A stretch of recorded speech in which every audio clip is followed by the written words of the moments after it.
You, certainly, if I may put it this way, by the standards of Secretaries of State, are a radical thinker, a proper thinker. Now, what I want to get a handle on is whether your degree of radicalness is on the same, as it were, level or plane as ours. I mean, we think we have to start everything again from first principles. Yes. Neoliberalism, the whole idea of progress, Yes. industrialization. How far do you go in your rethinking? Well, I think there's such a lot there, isn't there? I think the most striking thing that I think characterises the Real Farming Conference is the willingness to, as you say, think afresh, to challenge some of the orthodoxies which have governed agriculture, certainly in the post-war period, certainly during the 70s and 80s, and to ask how can we think about the land, food, nature holistically. And I think one of the areas where I very strongly agree with the thrust of the Real Farming Conference's analysis and thinking is that a simple drive to maximise yield from the land in any given year or cycle is a foolish enterprise. It ends up with us sawing off the branch on which we sit, undermining the natural capital of the earth on which we all rely.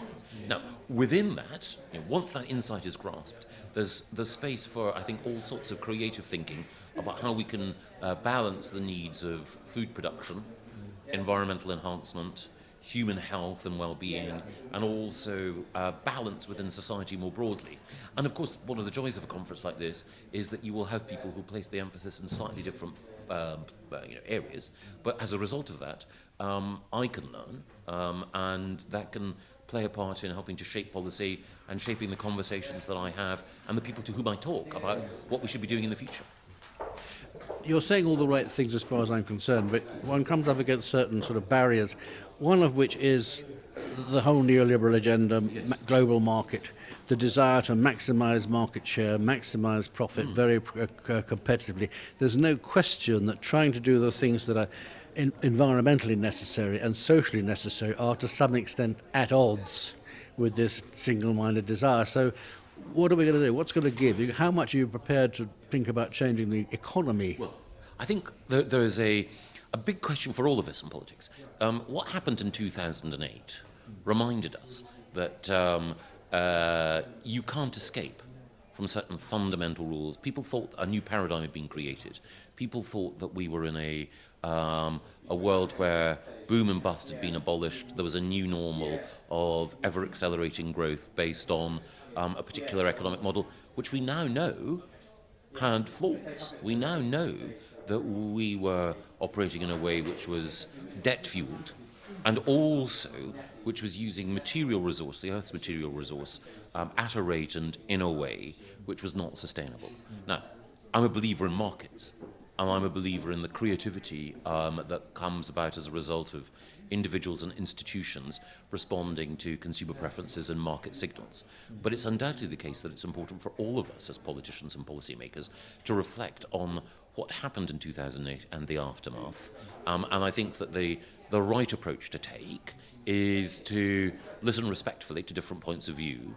I think that sometimes, myself, neoliberalism is used as a blanket to cover a variety of practices, some of them errors, some of them mistakes in the past, others of them actually useful ways of generating value and encouraging creativity and encouraging human flourishing.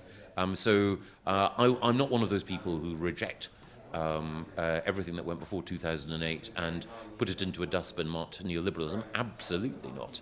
But I'm also not one of those people who thinks that the only way in which you can respond to what happened in 2008 is to say, let's go back to the 1980s. I think that's wrong too. Okay. I think many of us can accept that that's wrong.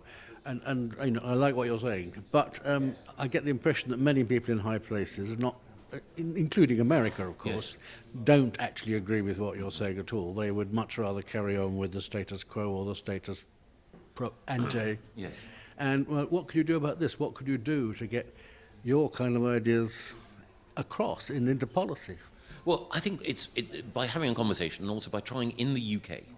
I think we have a unique opportunity as a result of leaving the European Union. And I know many people deeply regret the decision, but we have an opportunity now to shape an environment and an agricultural policy which reflects the need both to ensure that we have high quality food production, healthy, nutritious, sustainable food production, and also that we respect soil quality, water quality, air quality.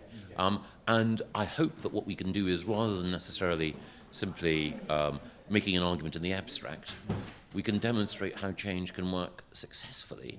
And I think that the most powerful influences are always examples rather than necessarily exhortation. So that's the challenge for me, to try to make sure that we balance that we have proper market disciplines allied to a proper respect for sustainability, and allied to a proper understanding of the respect that we need for communities who at a time of accelerating change need some support to make the transition through this period. Well, I'm confident that there are the people out there who could do this. I mean, have the intellect, have the knowledge, have the passion. On the other hand, very, very few of them are in anything resembling power. What are you doing to reverse that? Well, one of the things I want to do is to try to listen to as diverse a range of voices as possible. And of course, it's natural in politics that people want to pigeonhole any political participant, and they want to say Fred is a neoliberal, or Jemima's an unreconstructed lefty. Put them in that pigeonhole, and then imagine that you know everything about them on the basis of the label that you've then assigned to them. I think that's unhelpful.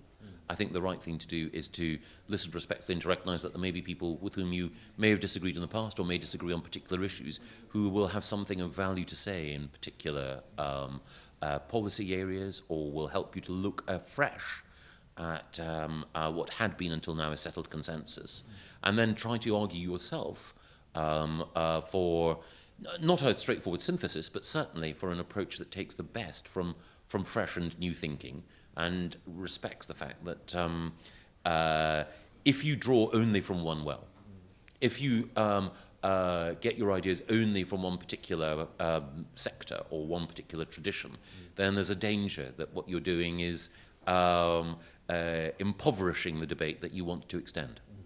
But are you confident that you have the structures that are able to mobilise the kind of people we're talking about we want to see influencing events?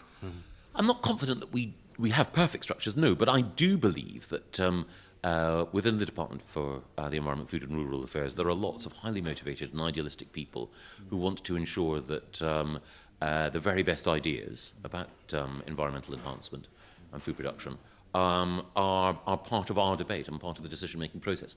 And one of the difficulties for all politicians is that every day there are a cycle of meetings, and also there are certain powerful and entrenched viewpoints that are used to having their particular view of the world reflected, and you sometimes just need to clear a little bit of space. But at DEFRA at the moment, the team are working very hard to do that in order to encourage fresh thinking, both within the department and with everyone else whom we work with.